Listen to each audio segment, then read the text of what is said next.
think so.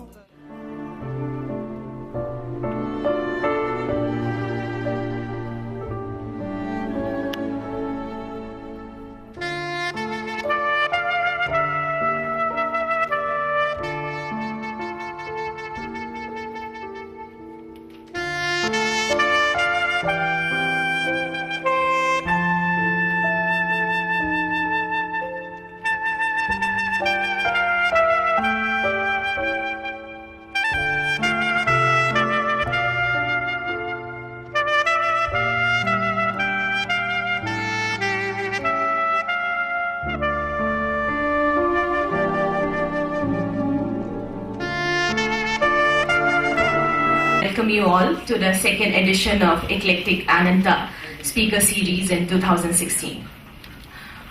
We at Eclectic Northeast, we felt that, in Northeast we get very limited opportunities to hear and exchange ideas, listen to different perspectives on different subject matters from domain experts. Similarly, whenever we are outside Northeast, we get a lot of people who are very curious and eager to learn and know more about Northeast and its people. And so realizing this need, and we thought that there's a much need for a platform where we can have interesting interactions and invite people from outside for meaningful interactions. And that's how this initiative came up, Eclectic Ananta Speaker Series. The idea is to invite globally known, nationally known thought leaders to this part of the country. We are very fortunate to have a very successful first edition with Sarpanch Chavira Jawad from Rajasthan, which happened a couple of months back, and it was very insightful and engaging. Previously, we have also hosted speakers like Nobel laureate Joseph Stiglitz, Meghna Desai. We have had Olympian Mary Kom. So it's really different subjects. So we have partnered up with Ananta Espen Center in this initiative. Espen Center is a non-profit organization which focuses on leadership development and open dialogue on different important Indian issues. Today we are very honored and humbled to have with us a very special speaker.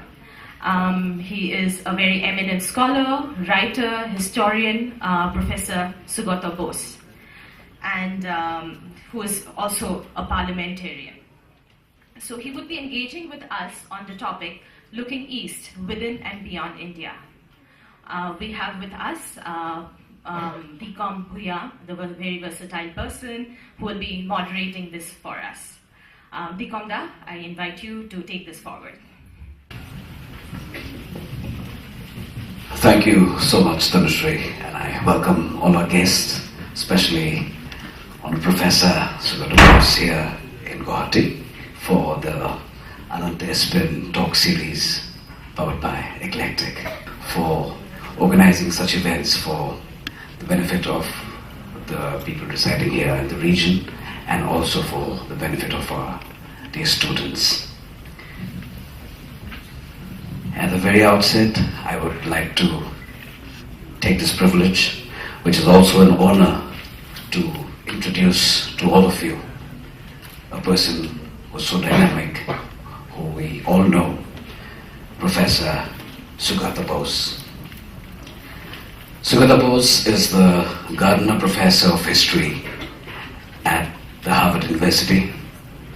Professor has served as Director of Graduate Studies in History at Harvard and has also acted as the Founding Director of the Harvard's South Asia Institute.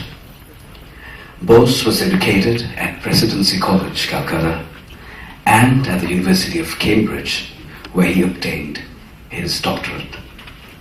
His scholarship has contributed to a deeper understanding of colonial and post-colonial political economy, the relation between rural and urban domains, interregional arenas of travel, trade, and imagination across the Indian Ocean, and Indian ethical discourses, political philosophy, and economic thought. Professor Bose has many books to his credit. 100 Horizons, The Indian Ocean in the Age of Global Empire, which is released by Cambridge, the Harvard University Press, 2006. Modern South Asia, History, Culture, Political Economy, and many such books. He has served as chair of the Presidency Mentor Group advising on the rejuvenation of Presidency University as a world-class center of excellence and as a member of the Nalanda Governing Board. At the invitation of Chief Minister of West Bengal, Mamata Banerjee, he had agreed then to contest the 16th Lok Sabha elections from the prestigious Jadavpur parliamentary constituency. And he won the election to Parliament in May 2014 by defeating his nearest rival by a margin of over 125,000 votes. Today, it's an honor for all of us to have Professor Bose with us this morning. And I'm sure it'll be one lecture series which will open many eyes and also open thoughts going forward in this very fantastic subject which we all have been reading in various journals and newspapers, looking east, within and beyond India. We are familiar with looking east and acting east, so this is within and beyond India, and Professor has a fantastic journey which he has had himself to share with all of us this morning. Before we invite Professor Bose to be here with us, we also have a book releasing ceremony with us today, and for which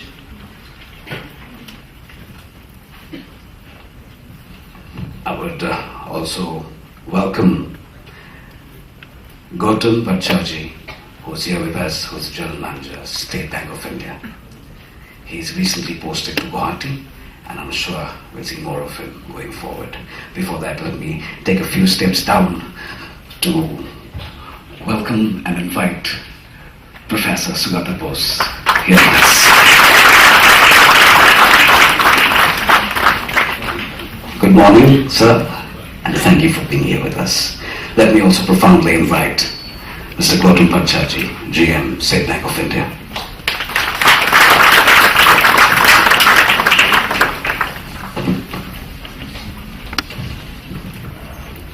He will felicitate Professor Bose.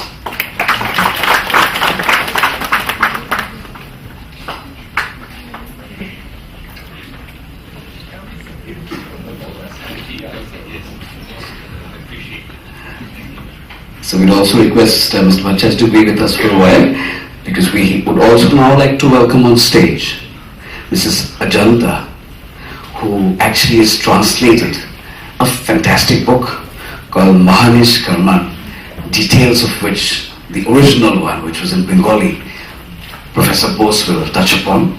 I would request Ajanta to come forward here and to also release the book which is being translated to Assamese by Ajanta this morning.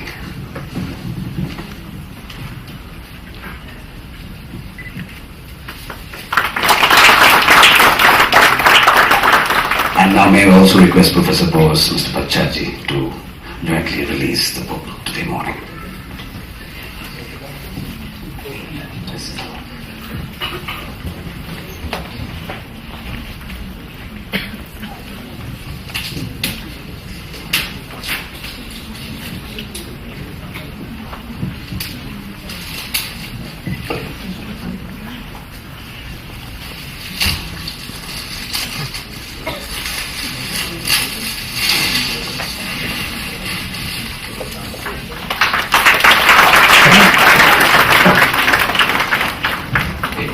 So the Assamese translation of Mahanish Karman.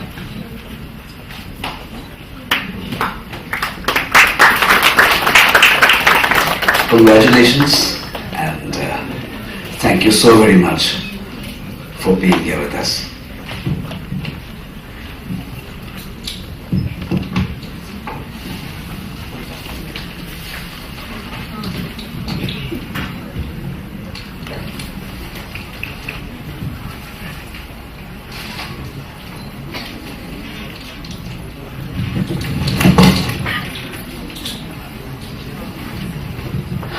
now, distinguished guests, ladies and gentlemen, and teachers, professors, and dear students, I now leave the stage to hear the distinguished Professor Sugata Bose for his deliberation.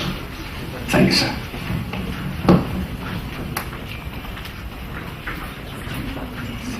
Distinguished guests, dear students, first of all, I would like to thank the Ananta Center and Eclectic and its dynamic young leader, Tanushree, for inviting me here to Guwahati in Assam.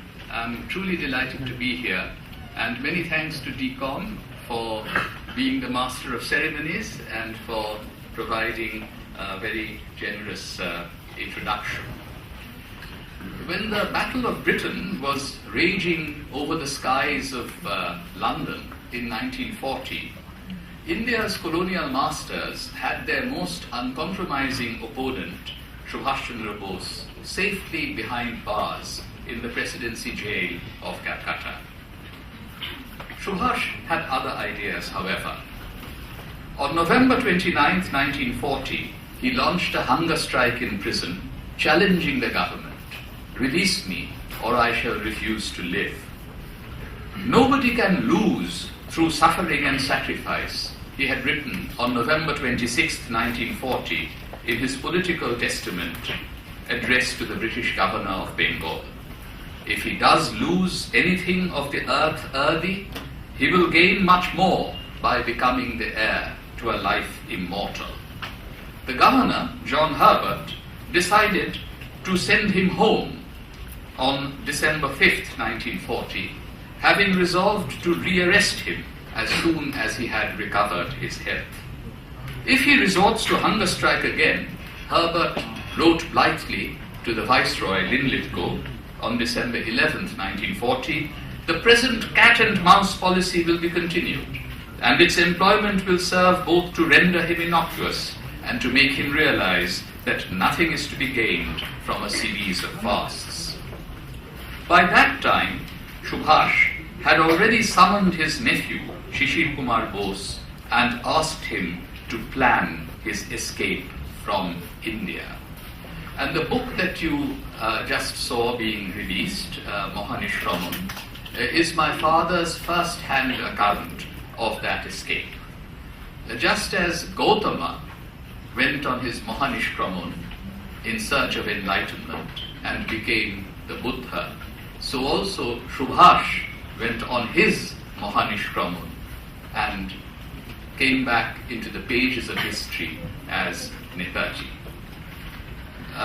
Subhash Chandra Bose had called my father and asked him, "Amar ekta kaj korte parbe?" And my father never stopped doing Netaji's kaj or work throughout his life from December 1940 onwards. "You are irrepressible, whether ill or well," Mahatma Gandhi wrote to Subhash on December 29, 1940. "Do get well before going in for fireworks." But the rebel had already prepared for the fireworks and was waiting for the right moment to light the fuse. So on the night of January 16th, 17th, 1941, Subhash Chandra Bose secretly left his Elgin Road home in Calcutta, disguised as Muhammad Ziauddin, a North Indian Muslim insurance agent. He was driven by Shishir in a German-made Wanderer car to Gomo railway junction, some 200 miles away, in the neighboring province of Bihar, which has now, of course, become Jharkhand. There, Netaji boarded the Delhi-Kalka mail and went to Delhi, changed to the Frontier mail to go to Peshawar, where he was received by a political associate, Mia Akbar Shah. And then he trekked across the rugged terrain of the tribal territories and Afghanistan to reach Kabul.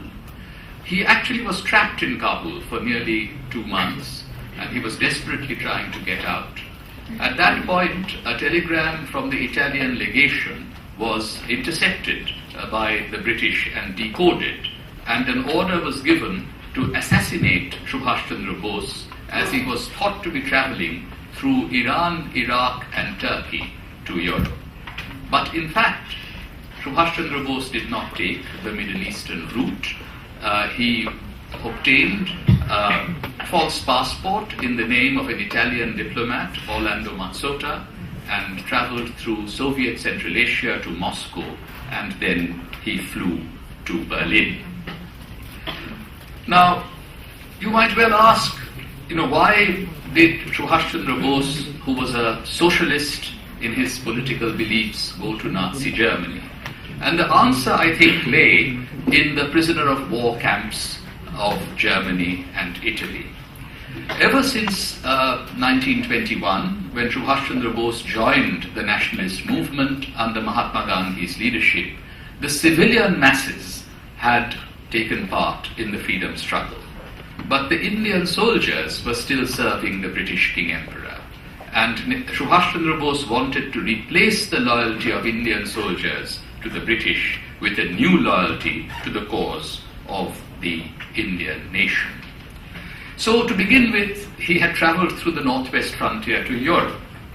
But as soon as Germany invaded the Soviet Union, the plans that he had of an armed thrust from the northwest had to be given up. He did set up a Free India Centre in Europe. He raised an Indian Legion, but his eyes began to turn to the east. After Japan entered the war, it was very clear that Subhash Chandra Bose wanted to be in Asia and not in Europe. But it took some time to create plans for a very difficult journey from Europe to Asia. And this happened in February 1943. He boarded a submarine and he travelled for 90 days from Kiel in Germany, came all the way down the Atlantic Ocean. There was a transfer from a German to a Japanese submarine in the Indian Ocean, and from there he was taken to Sabah in Sumatra. From there he flew to Tokyo and then returned to Singapore to take charge as the Supreme Commander of the Azad Hind Fauj, or the Indian National Army. And in the months that followed, he electrified massive audiences of civilians and soldiers with his speeches.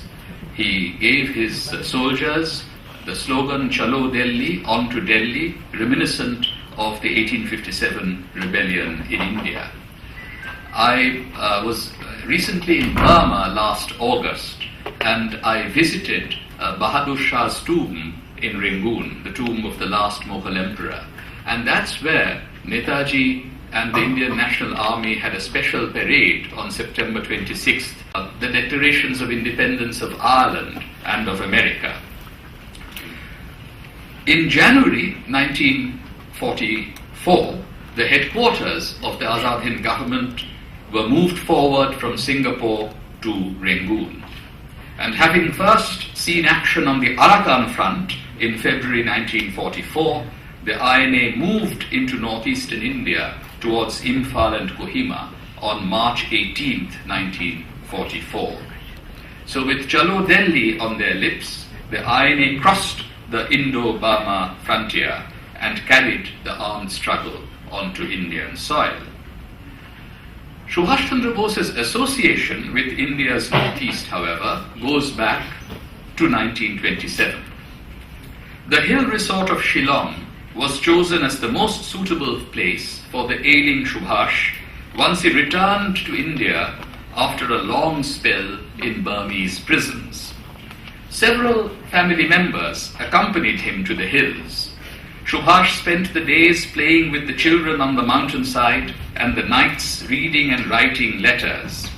The eminent doctor Bidhan Chandra Roy came to treat him, and also his 7-year-old nephew Shishir, who was suffering from fever, and Shishir, of course, later was his charioteer during the escape.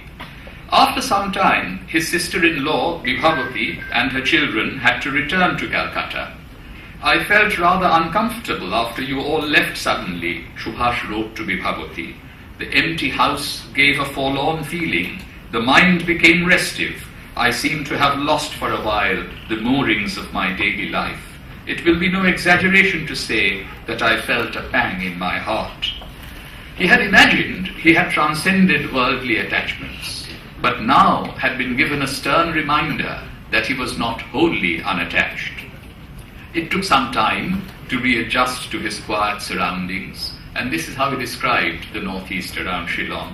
The azure sky, green fields, the mountain ranges all around, the play of light and shade in the forests, the continuous roar of the waterfall, he wrote to his sister-in-law reassuringly, all this keep me contented. When the rains cleared, he would go out to commune with nature as he had done as a child in Kotok, and he was reminded of Shakespeare's lines. And this our life, exempt from public haunt, finds tongues in trees, books in running brooks, sermons in stones, and good in everything. A decade later, as president of the Indian National Congress, Subhash Chandra Bose played a key role in the politics of Assam.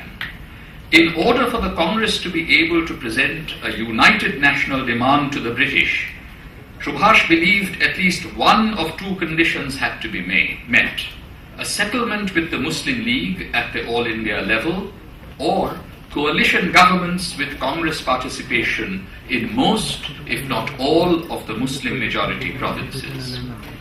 When Subhash assumed the presidency of the Congress, the party governed 7 of the 11 provinces of British India. The 4 exceptions were Punjab and Sindh in the northwest, and Bengal and Assam in the east.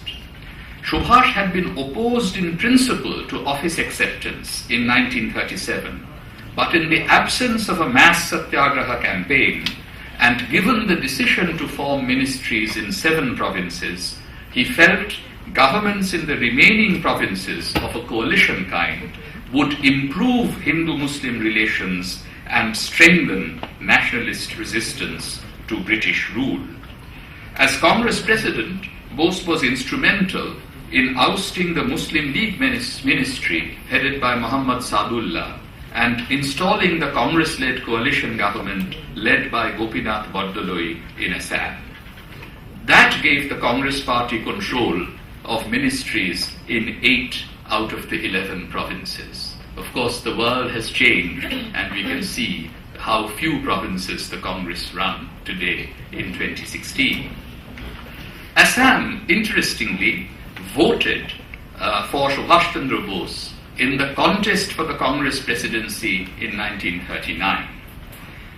He won many interesting states. He won Bihar, United Provinces, which is today's UP. He won the South, excepting Andhra, where Sitaramaya emerged victorious. But he took Kerala, Tamil Nadu, Karnataka. But Assam stood by Subhash Chandra Bose in 1939 when he was challenging Mahatma Gandhi. He continued to argue for the special status of Assam. In a long letter dated March 28, 1939, he charged Nehru with holding a doctrinaire view on coalition governments, and he advised him to tour Assam before pronouncing on that question again.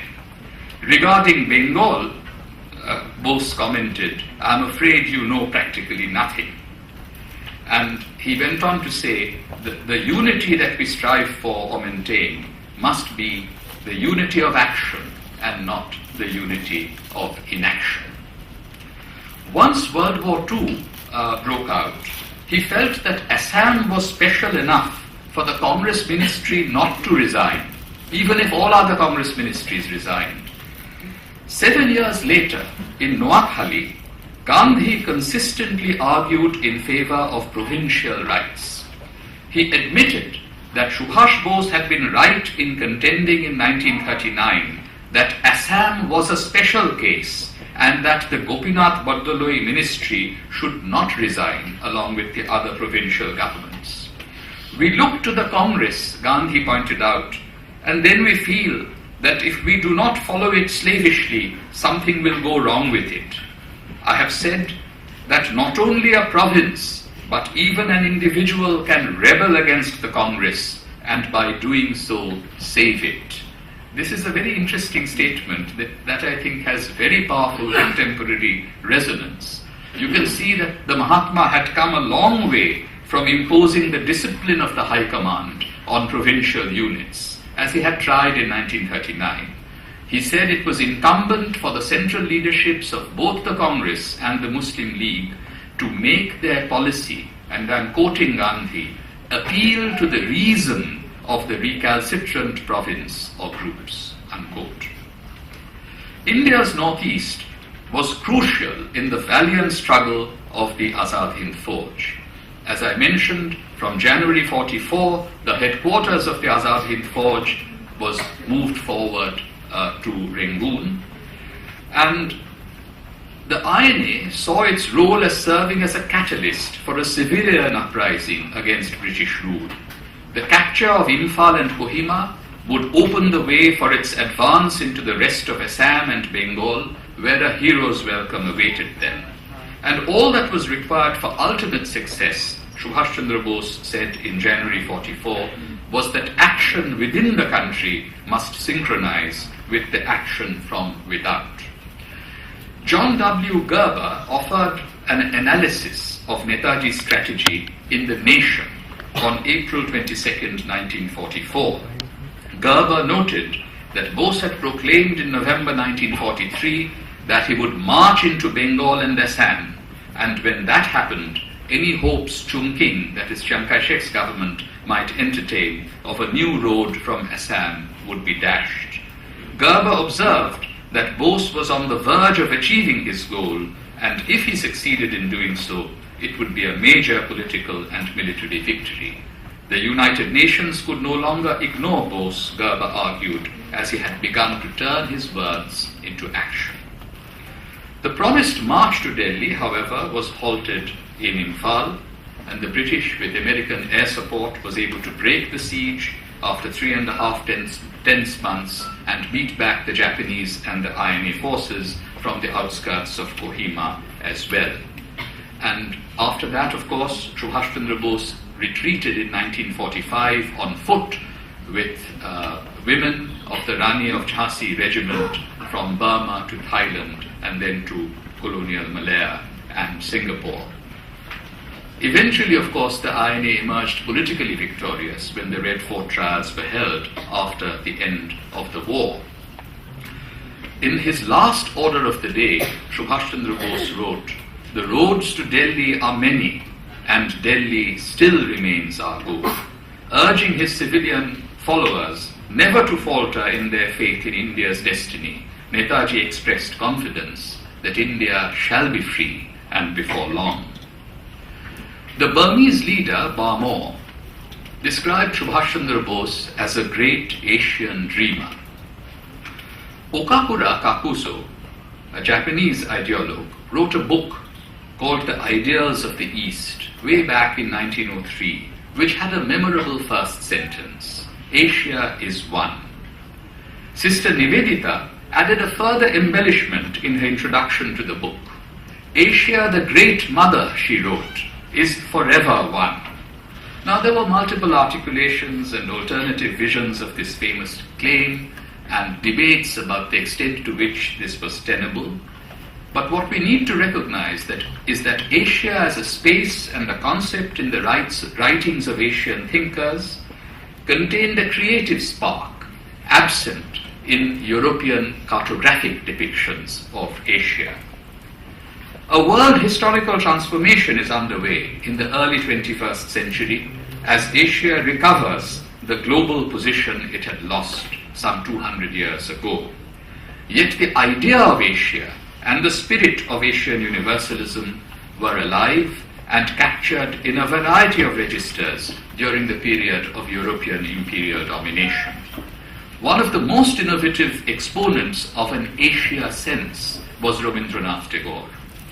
Each country of Asia will solve its own historical problems according to its strength, nature, and need, Tagore wrote during a visit to Iran in 1932.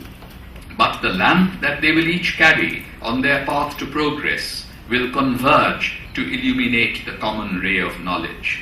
It is only when the light of the spirit glows that the bond of humanity becomes true. Okakura had conveyed this spirit of Asian universalism to India. He was a great connoisseur of Japanese and Chinese art, and he worked in the Boston Museum of Fine Arts. And he was instrumental in inviting Tagore to lecture at Harvard in 1913. And those lectures were published in a book called Sadhana. And when Tagore eventually won the Nobel Prize for Gitanjali, the Harvard Crimson, the students' newspaper, had a very awkward report. It said, "The Nobel Prize for Literature has recently been awarded to the British Indian poet, Mr. Rabindranath Tagore. This is the first time that the award has been made to other than a member of the white race. Last spring, Mr. Tagore gave a series of lectures in English at Emerson Hall dealing with subjects of Far Eastern philosophy." Now, Okakura had come to India first in 1902. Nivedita introduced Okakura to the entire Tagore family, and a very formidable cultural, literary, artistic, and political bridge between South and East Asia was built. And Okakura later sent two very major Japanese painters, Taikan Yokoyama and Shunso Ishida, to Calcutta. And Abanindranath Tagore, Tagore's nephew, learned the Japanese wash technique from Taikan and painted the iconic image Bharat Mata, Mother India, 1905, in that style. Shunso Hishida's rendering of that image on a giant silk scroll was paraded around in procession in the streets of Calcutta. Indian nationalism had become fused with Asian universalism. I'm showing you this image because I'm trying to suggest that Swadeshi was not inward-looking. It was outward-looking as well. The iconic image of Mother India is executed in the Japanese wash technique. Also, this is an image which ought to instill a spirit of service, seva, among young people. And this is not something that should be used in a coercive manner, as is being done in India today. Now, when European nationalisms were in a deadly embrace during the First World War, Tagore journeyed on an easterly direction aboard the Japanese ship Tosamaru. When the ship docked in Hong Kong, Tagore said something with great foresight about the future balance of power in the world. The nations which now own the world's resources, he contended, fear the rise of China and wish to postpone the day of that rise. This is exactly 100 years ago, 1916. Of course, the postponement has now reached its limit. China has risen. He then, of course, went to Japan, and he was very impressed with Japanese art, less impressed by the Japanese penchant for imitating European nationalistic imperialism. And it was only after rebuking Japan on that score that he made the Pacific crossing to the United States, where he wrote his and delivered his critical lectures on nationalism. And in fact, I quoted from this lecture and a poem that he appended to this book in a recent parliamentary speech when there were all these debates about nationalism and anti-nationalism. Now, at this juncture, Asian anti-imperialists were not inward-looking. They were interested in Wilsonian concepts of self-determination. Some were impressed by Lenin. The Bolshevik Revolution had taken place. But I would suggest that the years 1919 to 1922 constituted the quintessential Islamic universalist moment in global history, which almost cast the Asian universalism of 1905 into the shade. At that time, Mahatma Gandhi wrote, "Let Hindus not be frightened by Pan-Islamism. It is not, it need not be anti-Indian or anti-Hindu. For Mahatma Gandhi, a territorial conception of nationalism was perfectly compatible with an extraterritorial anti-colonial sentiment. But then, of course, Kemal Ataturk abolished the Khilafat, and at that stage, many Indians began to rekindle the lamp of Asian universalism.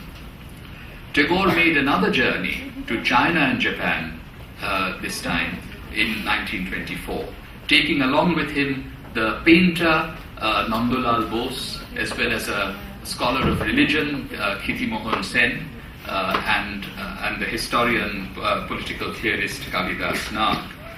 And in 1924, the Chinese intellectual Liang Qichao evoked the age-old brotherly affection between India and China while welcoming Tagore. But the radical Chinese youth of that period mistook the modern Indian poet for a traditionalist and derided the message of spirituality from a defeated nation. Tagore's advocacy of a shared Asian cultural universe had a mixed reception. There were some friends who had been hurt by the Orientals Exclusion Act in the United States who set up an Asiatic Association in Shanghai. When he went to Japan, he was again received by Taikan, and Nandalal Bose was introduced to the masterpieces of Japanese art. Japan's invasion of China in 1937 undermined the idea of Asia as never before. Rabindranath Tagore was dismayed. Subhash Chandra Bose published a long essay titled Japan's Role in the Far East. Japan, he conceded, had done great things for herself and for Asia. He recalled how Japan had been a beacon of inspiration for all of Asia at the dawn of the 20th century. But he asked, could not Japan's aims be achieved, quote, without imperialism, without dismembering the Chinese Republic, without humiliating another proud, cultured, and ancient race? He then went on to draw some ethical lessons for India from the conflict in East Asia.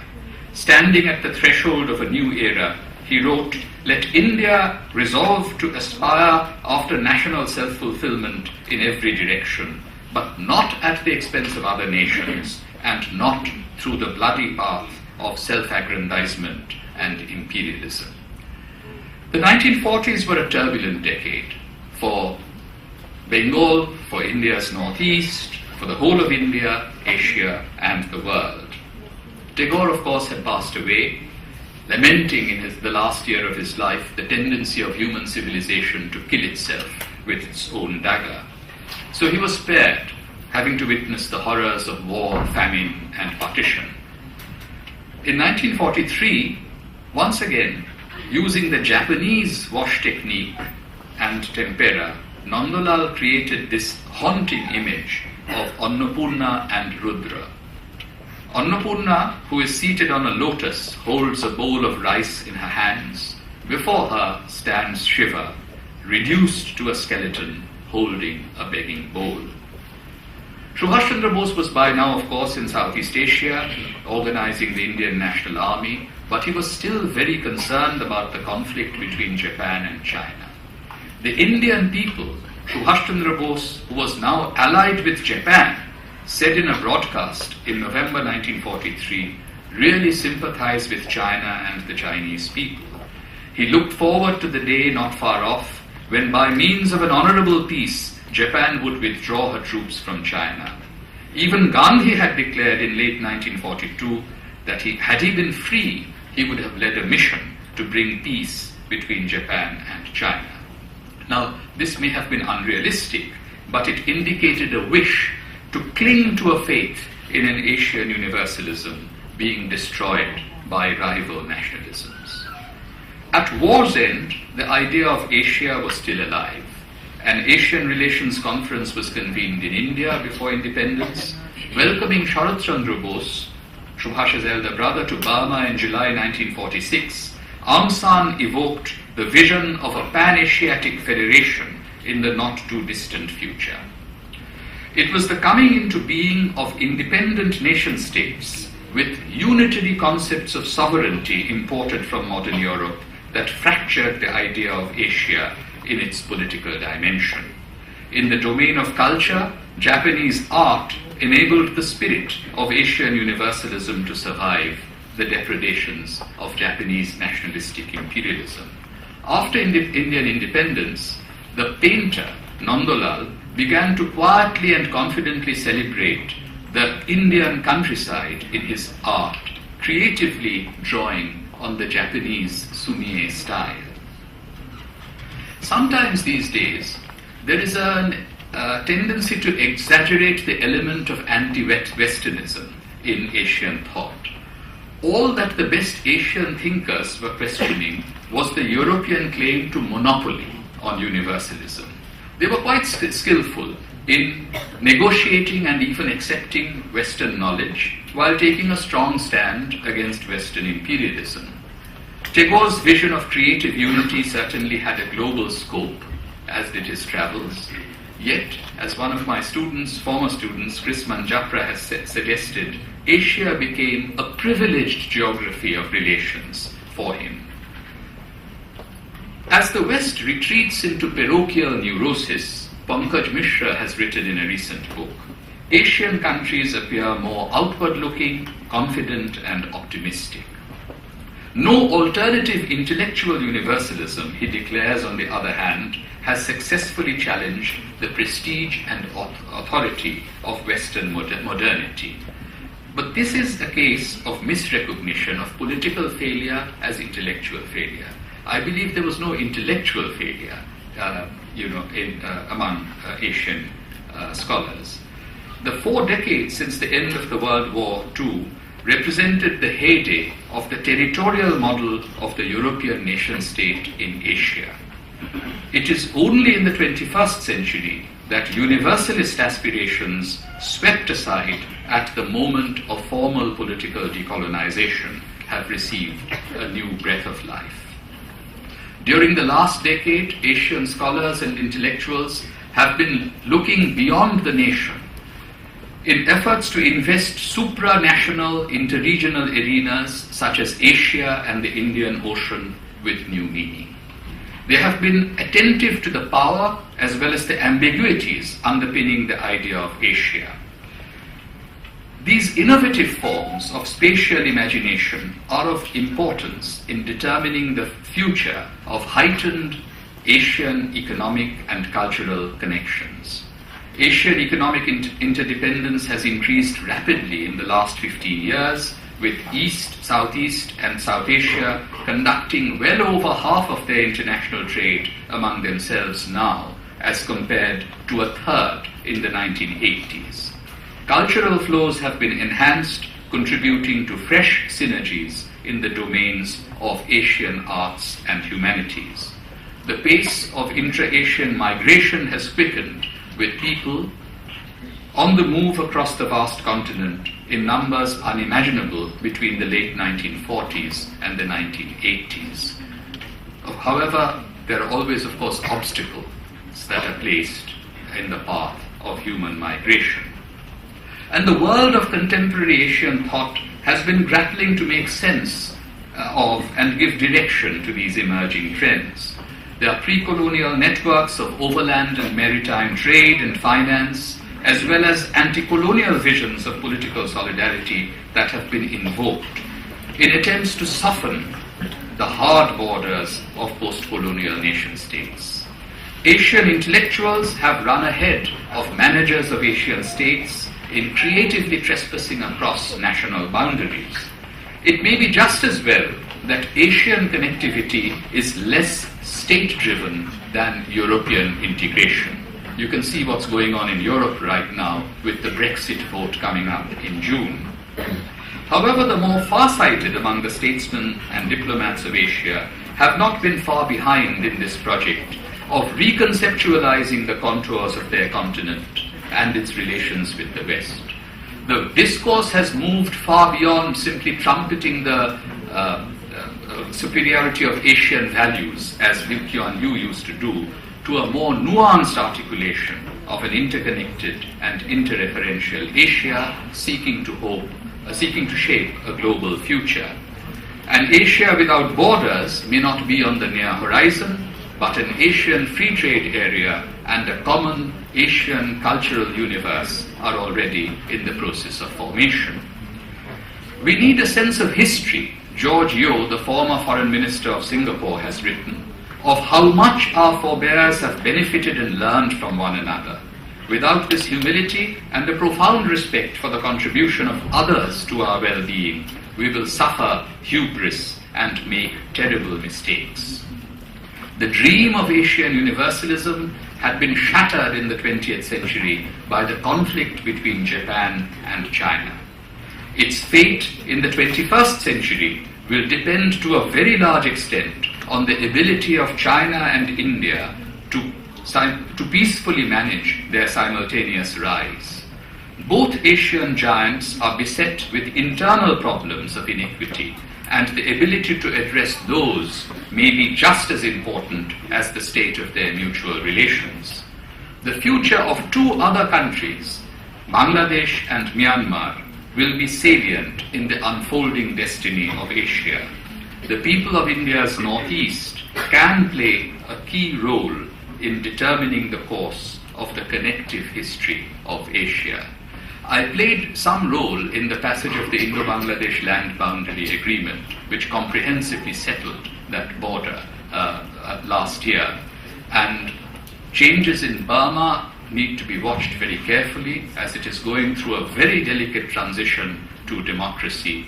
But if matters improve in these two countries, India's northeast may well become the hub for all manner of Asian linkages.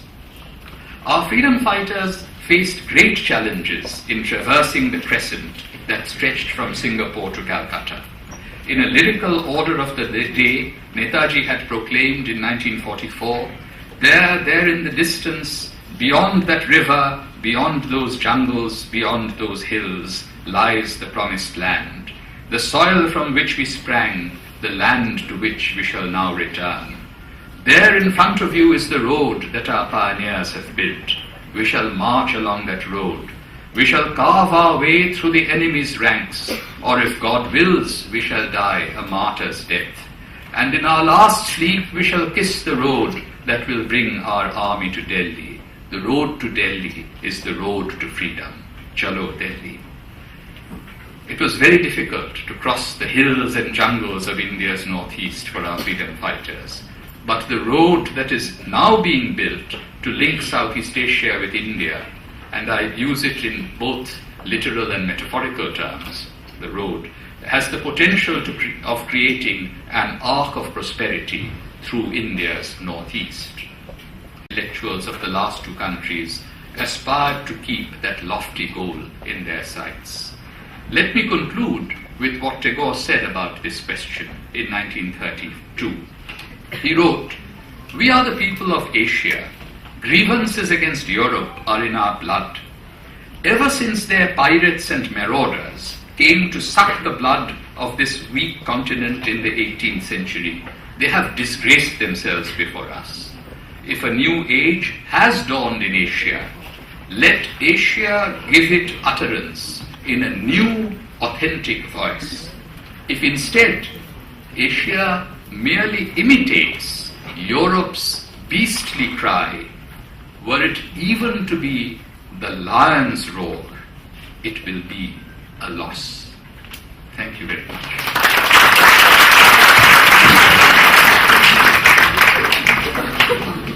And this lovely journey which you've titled Looking East, Within and Beyond India. We now have an interactive section with our distinguished audience. We have our guests. We also have lecturers and professors, and we also have students who would be interested to take part in this discussion going forward. Professor Bose, before we open the house towards discussions and questions from our distinguished audience here, I personally would like to thank you once again for giving us this insight, and that you have mentioned that Northeast should, and by now should have been, the hub of all Asian linkages.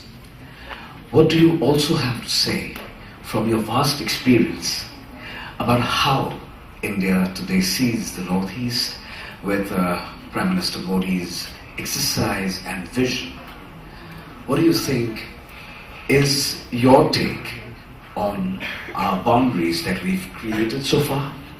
And how much of respect do we have for the international boundaries, keeping special mention of the Arunachal Pradesh and the China boundary that we share so closely?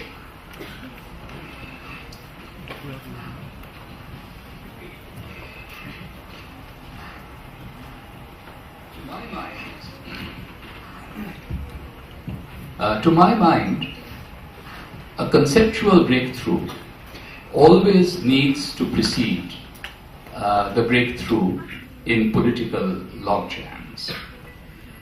Let me see if I can explain a somewhat difficult concept in simple terms, particularly for the young students who are in this audience. There are two concepts or terms which we need to rethink. One is sovereignty. Now, some of you may have known about the European so-called Westphalian concept of sovereignty, which suggests that there can really only be one sovereign of any particular piece of territory. That is the basis for the construction of European nation states. In our part of the world, certainly in India and in much of Asia and Africa as well, we had a very different conception of sovereignty before the British came here. We had a conception of layered and shared sovereignty. Think of the words that we use. We use Raja, Maharaja, Maharajadhiraja. So a Raja is also a sovereign. Similarly in Persian, Shah, Shahenshah, King of Kings. And our great political thinkers always felt that in India, even an emperor was only a king at the center of a circle of kings. Now we have democracy, and therefore our political center should simply be a center within a circle of many, regions. So that's one. The other is borders that you mentioned. Again, as part of this, European concept, we always thought that there had to be hard borders around these nation states. While we here in India and Asia were in the past always comfortable with fuzzy borders. We did not make a fetish about lines on maps that we tend to make today. We learned that from Europe. The sad part of the story is that Europe in some ways is beginning to leave these rigid ideas behind. If the British had not thought in terms of some kind of shared sovereignty or soft borders, they could not have had the Good Friday Agreement with Ireland to try and resolve the Irish problem. And yet we are still clinging to what Curzon may have taught us or what Mountbatten may have left us with. And that's why, and unfortunately both China, even though it was a semi-colony, not a formal colony, and India, have to move away from some of these, conceptions of unitary sovereignty, very hard borders, in order to make, real progress. So you asked about Prime Minister Modi, who apparently is in this area in Shillong, or he was yesterday. Again, we have to think about it both in terms of federal relations within India. There has to be, some sense of the layering of political power, allowing the regions a lot of freedom of maneuver. And also when we think in terms of relations with our neighbors, we have to make a determined attempt to resolve some of these border issues. When I was working on the Indo-Bangladesh land boundary agreement, I was amazed to find how many people were so concerned about losing a a few hundred acres of territory to Bangladesh, which would happen if there was an exchange of the enclaves. You know, it was so minor compared to the larger breakthrough that was, you know, about to take place. But I think what we were able to manage was that we worked out a very fine balance between the national interest, between the state's interest. I had to actually persuade my own chief minister in West Bengal, and of course the human interest of the poor people without any citizenship rights who are living in these enclaves. But we got that done. At least with one of our neighbors, we have comprehensively resolved our, you know, border issues. With Pakistan and China, there will be bigger challenges, but I don't believe that they are insurmountable. And so far as internal relations are concerned, I'll simply say that I'm never concerned about differences. People know how to respect differences, accommodate cultural differences, and then rise above them. We have to prevent differences from turning into divisions, which become the basis of conflicts. Thank you so much. And before we open to the House, this is something I personally wanted to ask Professor Bose. That being a part of such a supreme legacy, being the grandnephew of Subhash Bose, in your tenure as a professor in Harvard and various other visiting universities, were there any special moments you faced or which made you feel so very proud that you belong to that legacy when you were out of the country? Any special encounters that you had?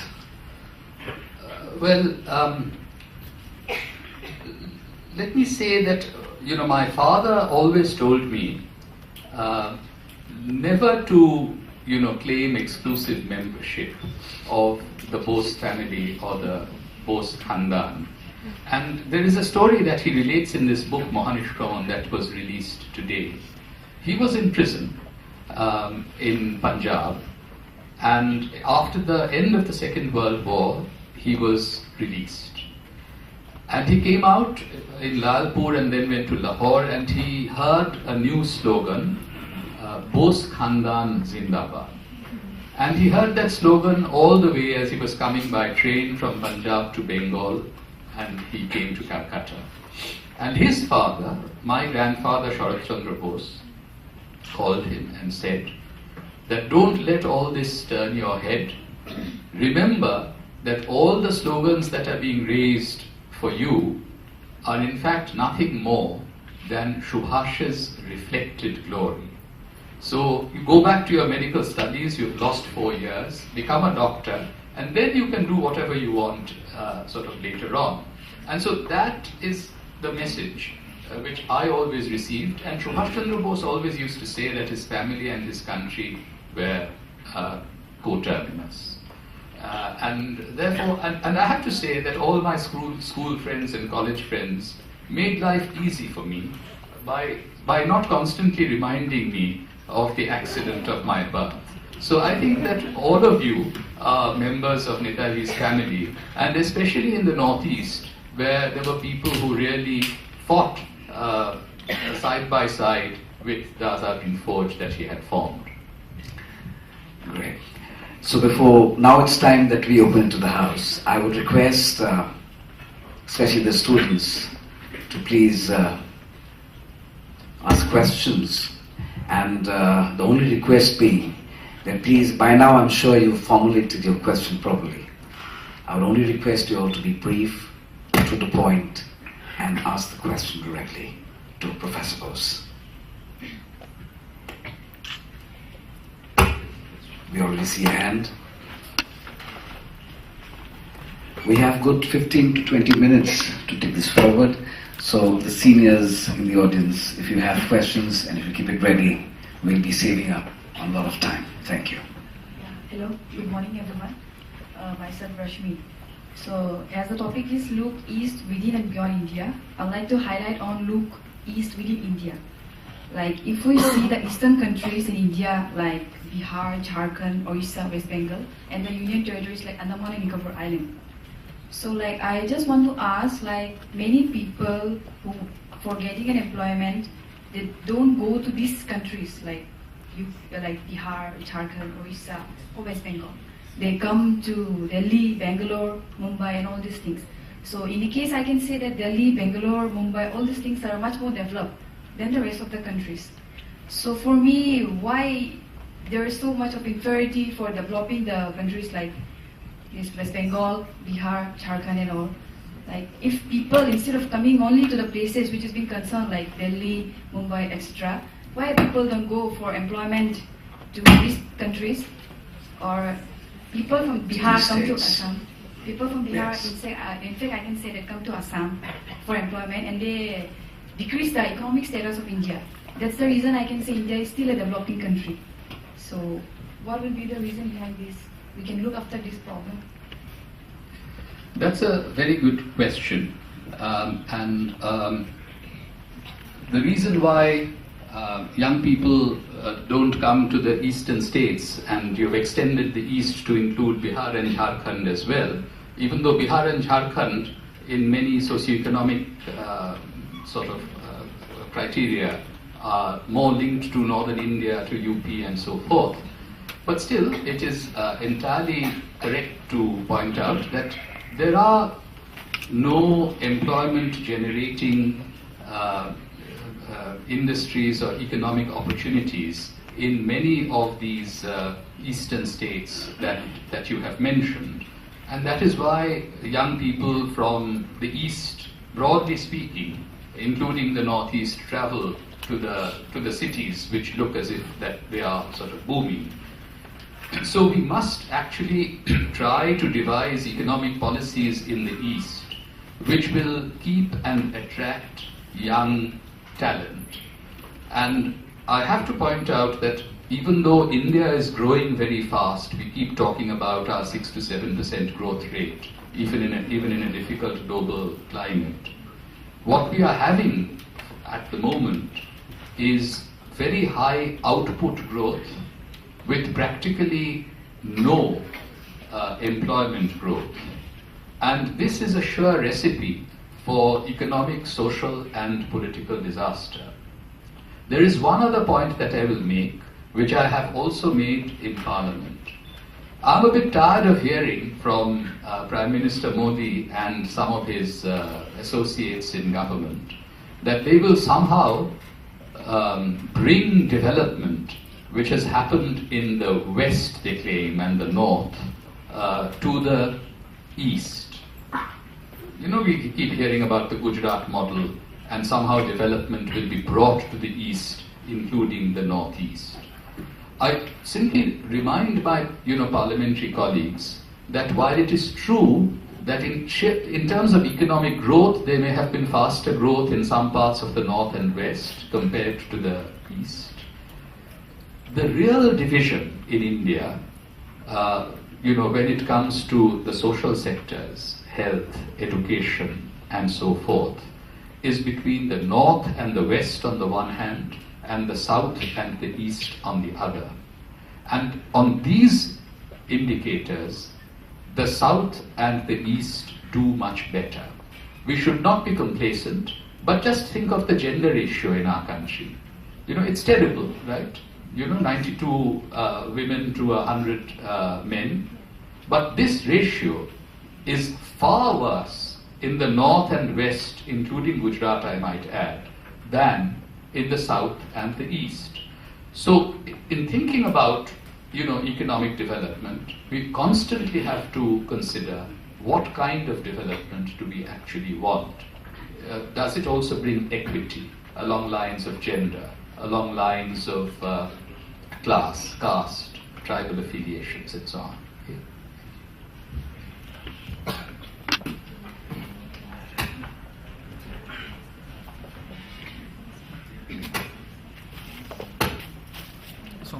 Good morning, sir. Sir, I am Nimisha Patra from Royal Global School. So my question to you is, as stated by you, that differences should not lead to divisions. So India is a vast country and different people have different ideologies. So what do you suggest? How will India rise up to its true potential and Asia as a whole? You see, there are two ways of thinking about unity. You can say that everybody is one, essentially, that we all have to think of ourselves as citizens of India. And sometimes when you say that, you're trying to impose sort of unity from above. On the other hand, Rabindranath Tagore, whom I mentioned, used to say that where there is genuine difference, it is only by respecting that difference and then restraining it in its proper place that it's possible to forge unity. You cannot really have unity by issuing legal fiats that everybody is one. Now, one variation of this everybody is one kind of way of achieving unity has taken the form in our country at this point of what I call religious majoritarianism. And I think that this is actually very counterproductive and will lead to more divisions than real unity. And that's why I think it is much better to respect differences. And the problem with the religious majoritarianism idea is that, we all live in a democracy, right? But in a democracy, in a real genuine democracy, a majority has to be earned. But if you say that a particular religious community is already in a majority, then you're saying that we already have a majority on a prefabricated religious platter. And that is completely antithetical to democracy, genuine substantive democracy. And that's why I suggested that we ought not to be afraid of differences. We have a long history of respecting and accommodating differences to create, a larger unity. And my view is that at least in India, not to mention the rest of Asia, a free and flexible federal union will in the longer term be a stronger union. And this is true of other countries as well. I visited Burma recently. They have all kinds of ethnic differences. And there too, I think a federal union would be a better way to go. And we also glorify India being multi-ethnic and polycultural. So I'm sure these things need to work together in a very progressive manner. Any other questions that we have? There's a gentleman here who wants to ask a question. Excuse me. Can we have the gentleman in the blue shirt, please? And I still urge young students to formulate your question properly so that we can save on time. This is Prof. I just had a query actually, respecting the differences that we talked about. We have considering the Northeast having a very multicultural ethnicities living over here, and especially if I talk about the Modi government and the Nagaland freedom, because as journalists we travel over there, there is a vehement feeling over there that there is a rampant aggressiveness by the government to build roads, to go into deep inside to the territories, you can say what. So they feel that that's invading their own homes, which because going over there, asking opinions about government's policies, they always say that we just don't want to be scrutinized for our own actions. We just live to our own boundaries. Because when we talk about looking east policy, which is now being turned into an act policy, they somehow doesn't like the kind of developments forums that is happening. So what is your opinion on this, that how should we respect their opinion and also look forward to developments or bring developments to the whole of the Northeast? Because this is a very crucial thing according to the ASEAN countries over happening over here. I think it is extremely important in devising plans for infrastructural development to take local people and local communities along. States, by their very nature, want societies over which they rule to be more legible, and I understand that impulse of the state. But while I think that there is a case to be made for greater interconnectivity of all kinds, including roads, as you mentioned, which will in many ways help the Northeast to be connected with the dynamic economic regions of Southeast Asia. I think it's extremely important, not to, allow, the people of Nagaland, as you mentioned, feel invaded by development. There has to be a consultative process. Otherwise, this will never work. I don't believe for a moment that the people in the Northeast, whether in Nagaland or Manipur or Mizoram, are necessarily, completely inward-looking. People understand, they are rational, and what will be to their ultimate, economic benefit. But one shouldn't force it on them.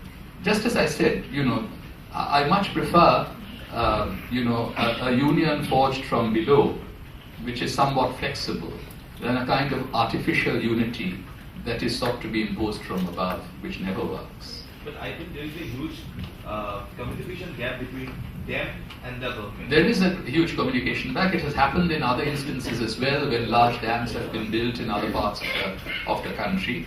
And this communication gap really needs to be bridged. I might mention in passing that Fizo, the great Naga sort of leader, had great respect for Subhash Chandra Bose. He is on record.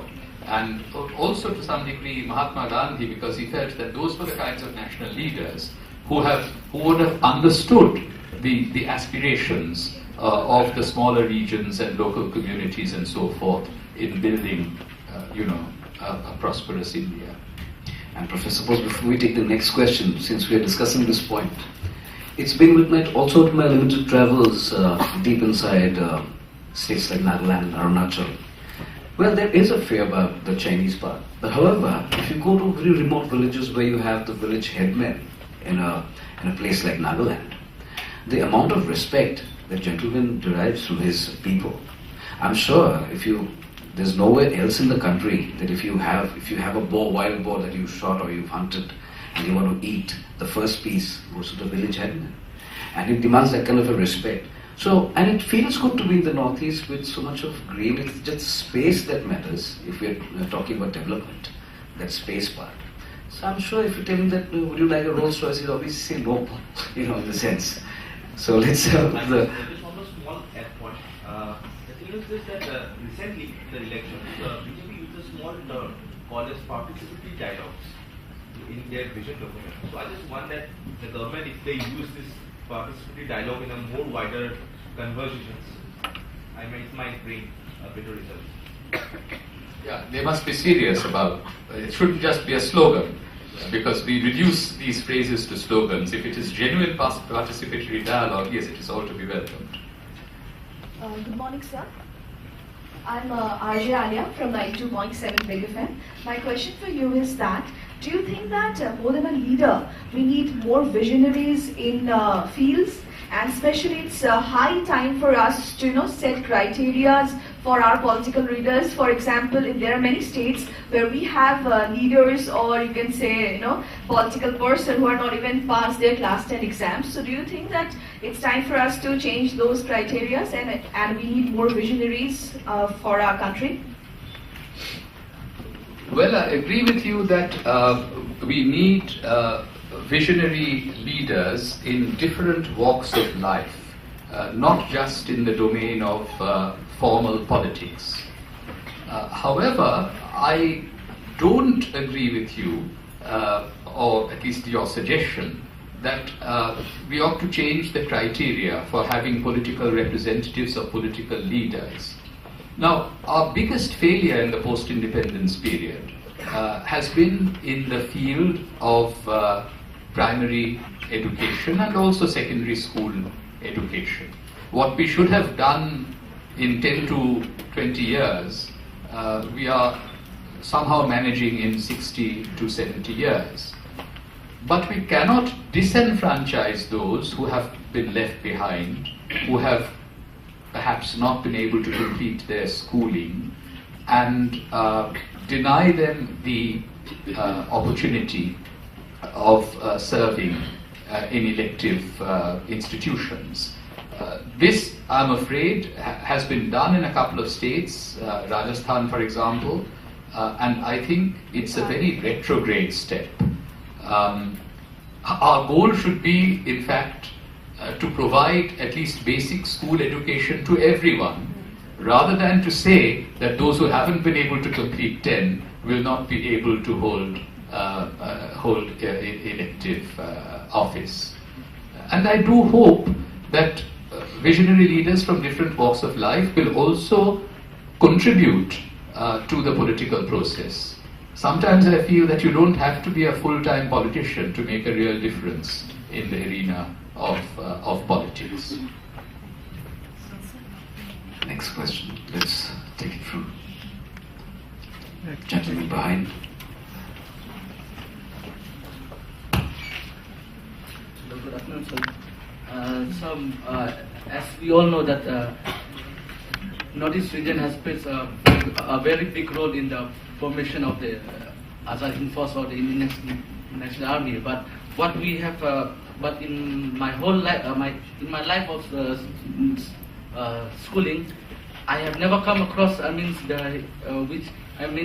the history textbooks, I have never come across about the about how the northeastern states plays.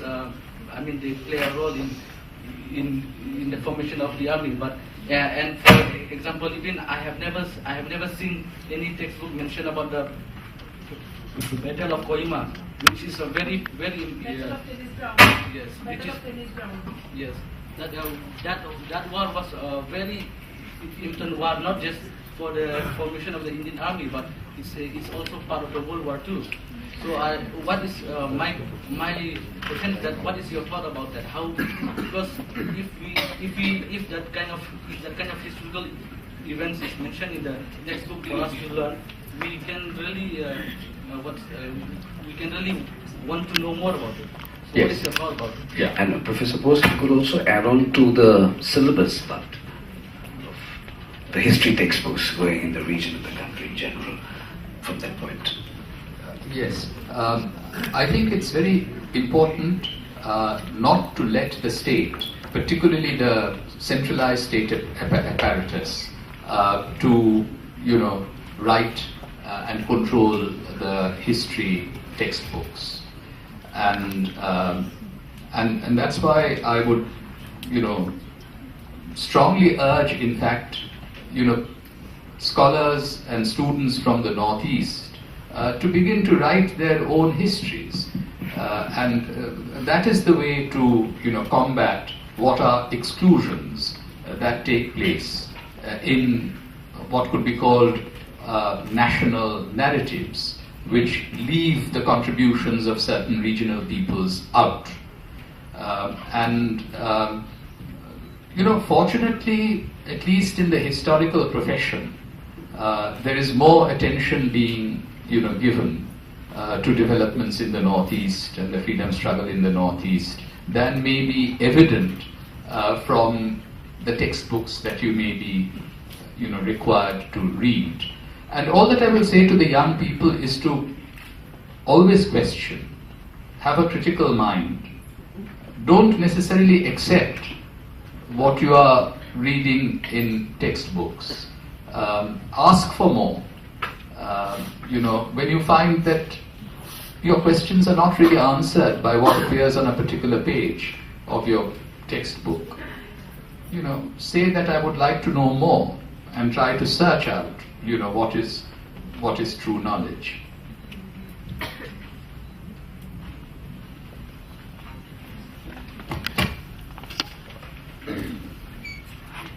Hello, sir.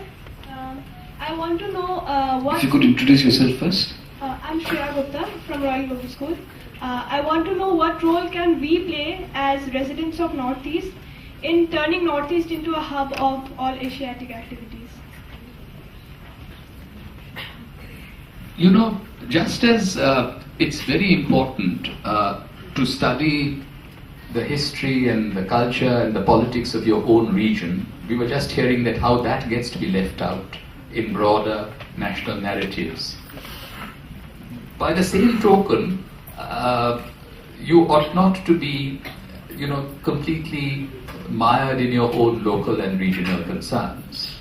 Those of you who are living and growing up in the Northeast ought to wish to learn more about the history and the culture and politics of Asia, particularly Southeast Asia, because there are very deep historical links which tie Southeast and South Asia through, you know, India's Northeast. So I think while being firmly grounded in your, you know, own cultural setting, you know, you have to look beyond the borders of Northeastern India to learn more about Southeast Asia. And I think the Northeast can really become a hub of more dynamic economic activity if it can in fact transform itself into, you know, the key, cluster of nodes that would connect flows of trade, investment, but also flows of ideas and culture between Southeast Asia and South Asia. So I think this is an opportunity that the people of the Northeast should try to seize, because we are living in a very particular historical moment of Asia recovering its lost status. And with time also being a constraint, can we also shift the focus to a few senior lecturers who we get to see, or seniors who are here?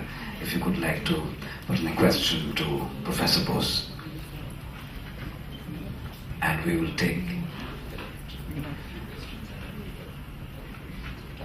And if you could, like I was suggesting, if you could write them together, take a note, or speak them out together, then comprehensively, Professor Bose would be very happy to answer them.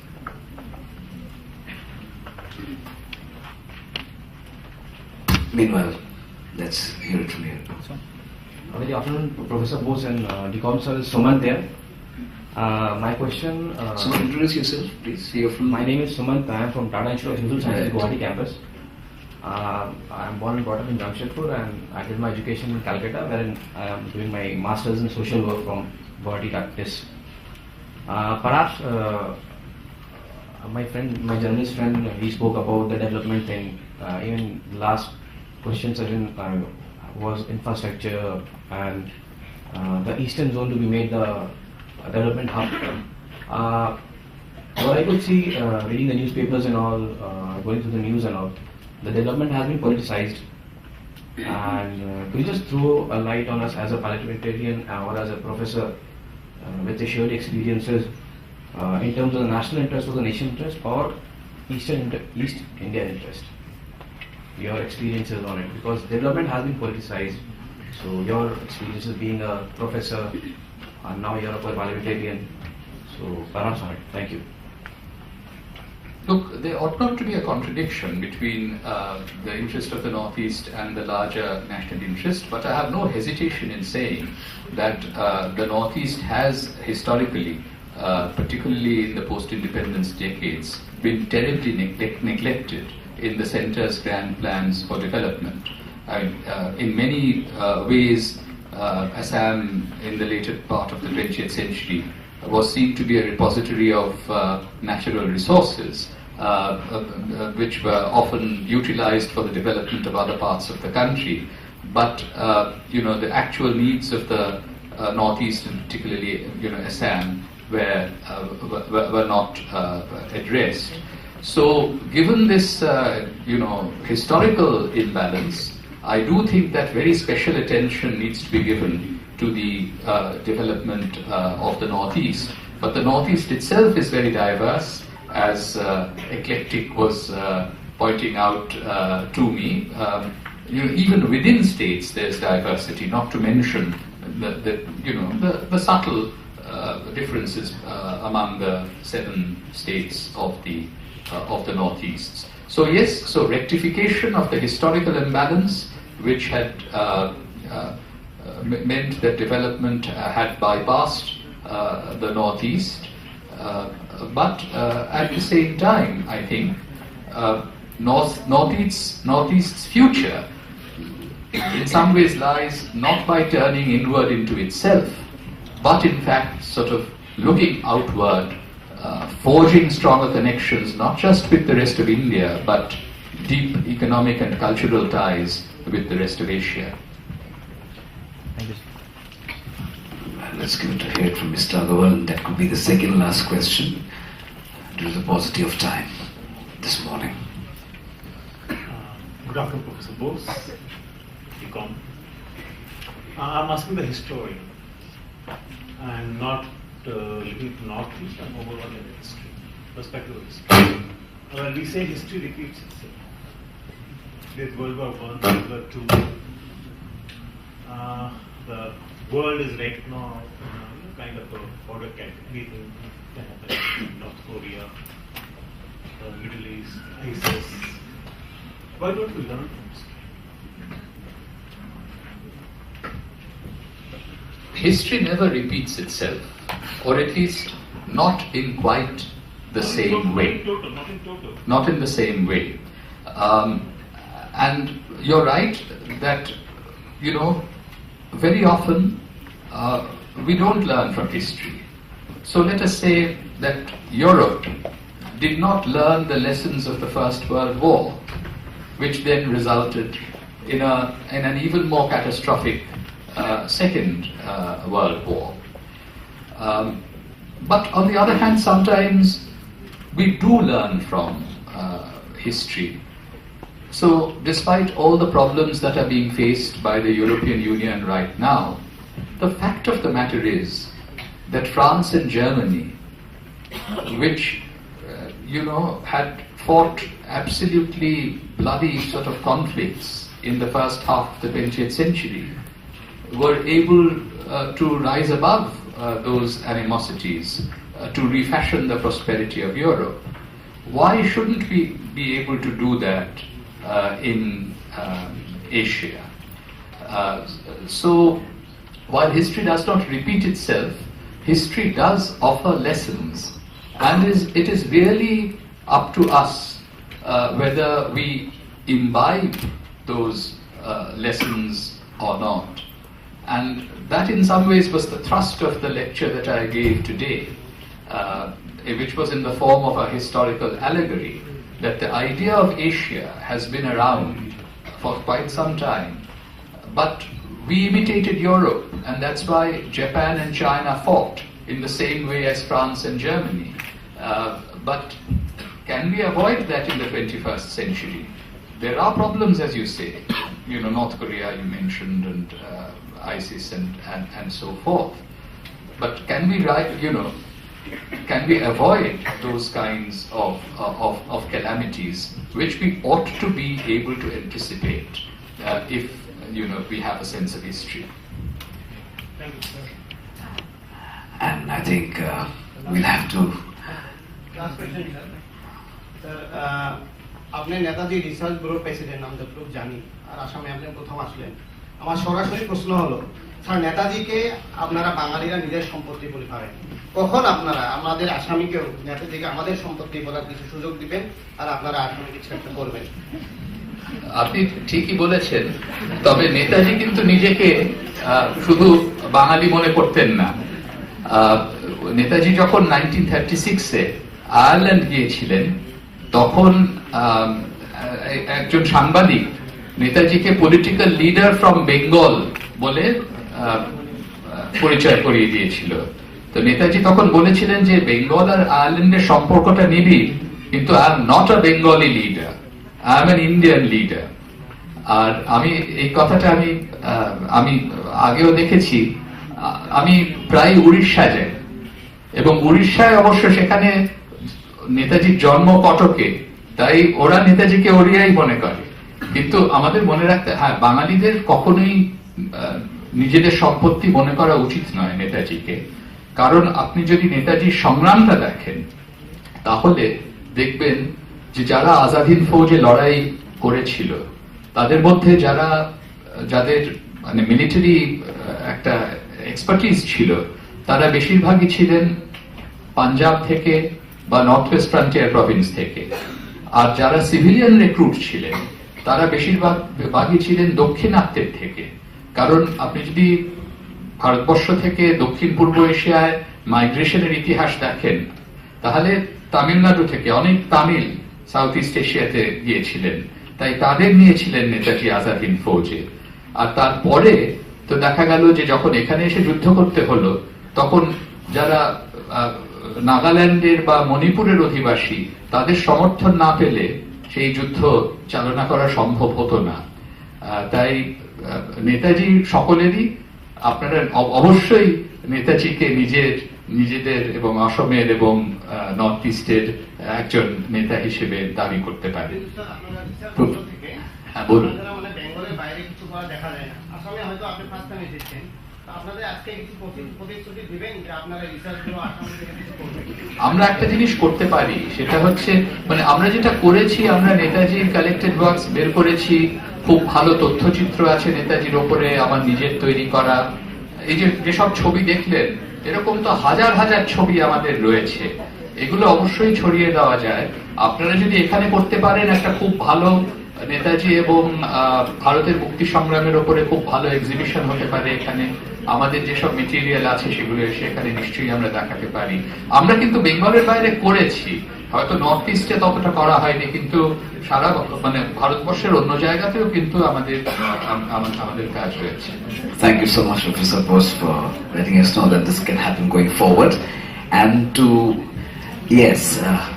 this is the last question from Mrs. Deb, who's the chairperson of FICI4 here in Guwahati.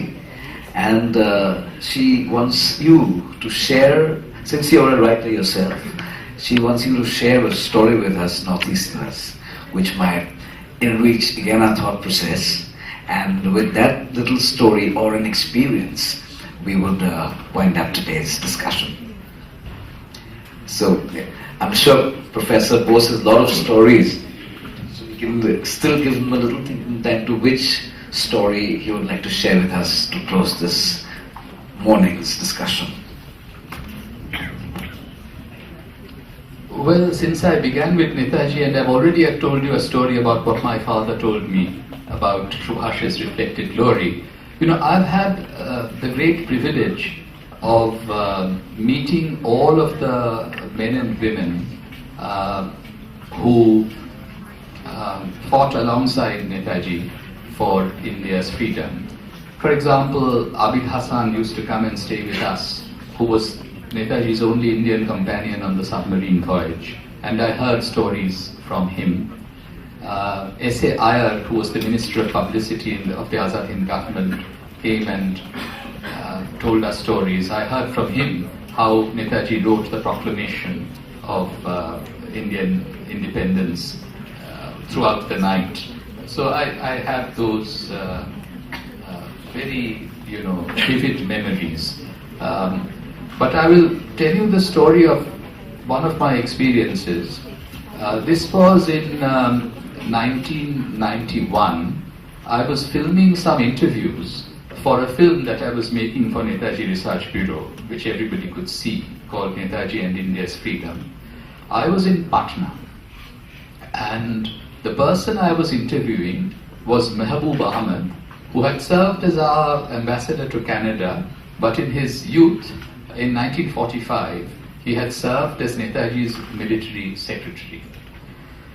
So I was rolling the camera, asking him questions, and Mehboob Ahmed couldn't speak. Tears would be flowing down his eyes. So I would stop the camera again, and this went on for some time. And then he finally, got himself together, and he then told me that, do you know why this is happening to me. You see, in the months after independence, I had the privilege of working with Mahatma Gandhi just for a few months. And then he said, in the post-independence period, since I was taken into the Indian Foreign Service, I had the great honor of working with Jawaharlal Nehru. But he said that there was only one leader I was prepared to die for, and that leader was Netaji Subhash Chandra Bose. So that was his quality of leadership. And then I could understand that this was a leader who would not ask any of his followers to do anything that he himself would not do. He was a kind of leader who would not ask his followers to take any risks that he himself would not take. So that was the quality of leadership. That was an example of leadership that came through to me as I talked to Mehboob Ahmed in the early 1990s, decades after Netaji Subhash Chandra Bose had passed from the scene. And I really hope that the young people will actually focus on his life because there's so much to learn from his book of life. And the message there is one of, having a mission in one's life and accepting service and sacrifice as part of that mission. Thank you. Thank you so much. Let me actually rise and thank Professor Bose. So you can have your seat. Such a honorary scholar and great historian, and it gives us immense pleasure to have him with us this morning.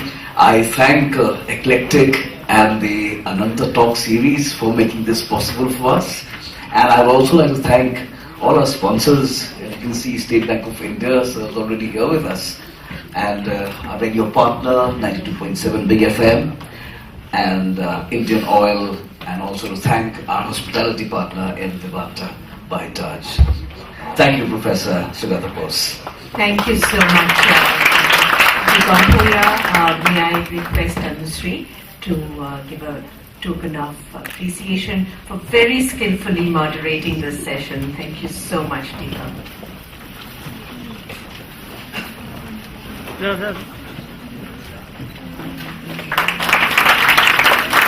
Professor Bose, thank you for a most engaging session, and a picture really speaks 1,000 words. So thank you for sharing those very special images.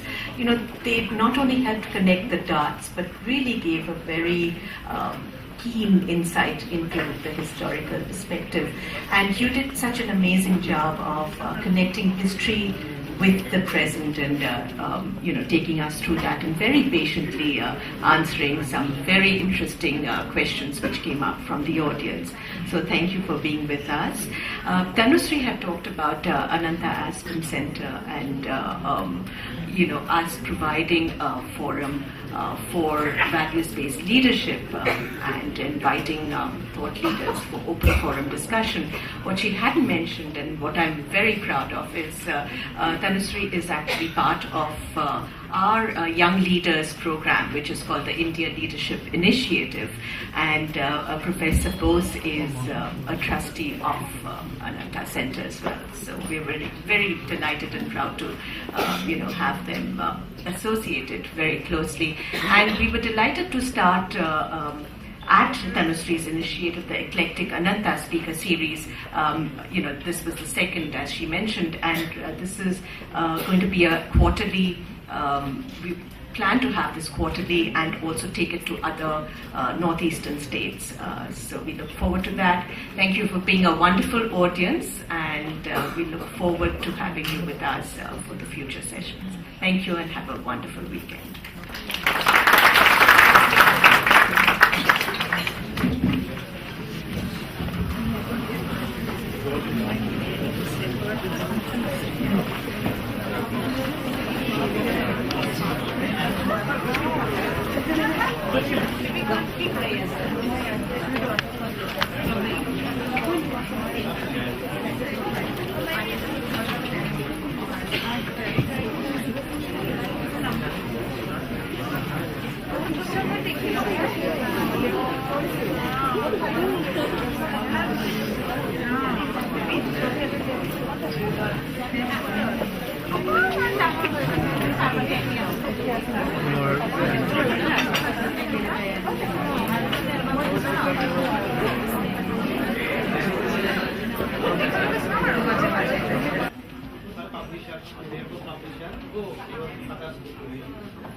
Yes.